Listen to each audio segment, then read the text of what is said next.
February 3 तारिख में महामहिम राष्ट्रपति जाजपुर जिला को प्रथम गस्त।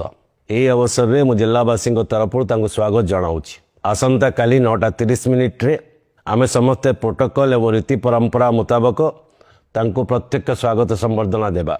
महामहिम यही गस्त समय आमर अधिष्ठात्री माँ विरजा दर्शन सानिध्य सह पितृपुरुष और मातृमोह मान पिंडदान नाभिगा करेंगे। मु जिलावासी भावग सहित अवगत अच्छी आम प्रत्यक्ष भाव देखा इच्छा रखी अनेक साक्षात करने को चाहते आमको किंतु मन रखा हेबर गस्तर मूल लक्ष्य आम अधिष्ठात्री दर्शन सहित पूर्वपुरुष को पिंडदान।